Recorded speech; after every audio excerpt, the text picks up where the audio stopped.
should Michigan become a right-to-work state? Governor Rick Snyder has tried to steer clear of the controversy, but after meeting with Republican lawmakers today, he now says it is on the agenda. So, what does right to work mean? It has nothing to do with the right of a person to apply or get a job.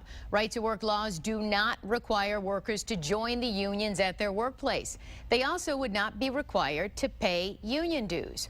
Well, today, lawmakers had the first of 3 sessions this week to consider this controversial and divisive legislation. Joining us now live in our studio are Scott Hagerstrom, the state director for Americans for Prosperity, who wants Michigan to become a right-to-work state, and Richard Mack, a labor attorney in Detroit, who, of course, is for labor unions here in Michigan. So, gentlemen, thank you both for joining us tonight. Scott, let's start with you. Of course, Michigan is a big union state, so why are you for right to work? This is a basic freedom issue, and it simply says for workers that they don't have to pay their hard-earned money to a private organization in order to keep their jobs. It's really that simple. Just that simple. Okay, Richard, why are you against Michigan becoming the 24th right-to-work state? Carolyn, it's completely undemocratic. Right to work basically says I can work at a shop that has a union, but I don't have to pay for the benefits that that union negotiates. So unions hire us. We negotiate wages, health care, retirement, sick time, vacation time, and all of that will go to those persons who decide not to pay the union dues to keep their $40 a month in their pocket.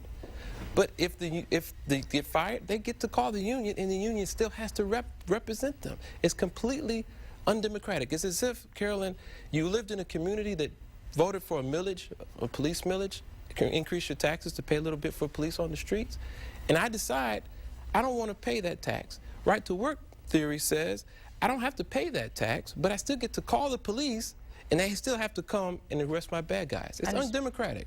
Voters turned down Proposal 2, which would have guaranteed collective bargaining rights for Michigan workers. Scott, what are you hearing from Michigan residents who you talk to about Michigan becoming a right-to-work state? What do they say to you passionately? You know, they say we need to turn our economy around, and Michigan has really been hurt. We were an economic powerhouse back in the 1960s.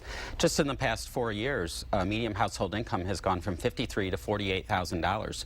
We want to return Michigan to being an economic powerhouse, so that we have the jobs here, so our kids can stay here, so we can stay here. We've lost too many residents to other states.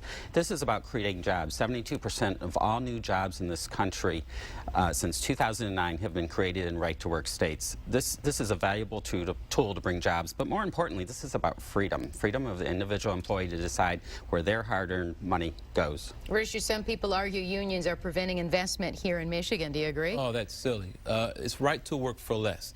7 out of the top 10 states, as far as unemployment in this country, are right-to-work states. Right-to-work state workers make $5,500 a year less. There's higher poverty, less spending on schools.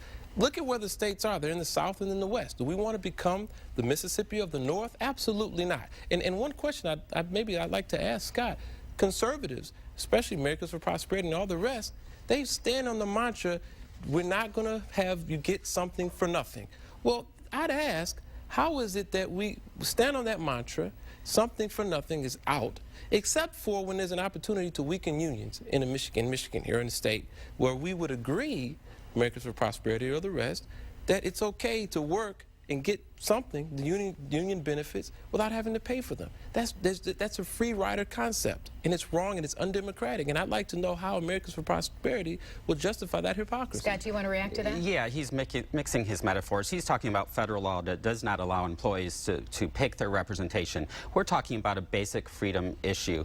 And the fact is, Michigan workers are already working for less. We have dropped. We were an economic powerhouse. Today we're not. This is about freedom of the individual worker, and this is about building our economy. This governor and our legislative leaders are trying to turn our economy around. They're committed to that, and we need to pass right-to-work legislation. Gentlemen, we appreciate both of you coming in tonight. We know it's a divisive issue, and we know you both stand on 2 opposite sides, but we appreciate you talking to us.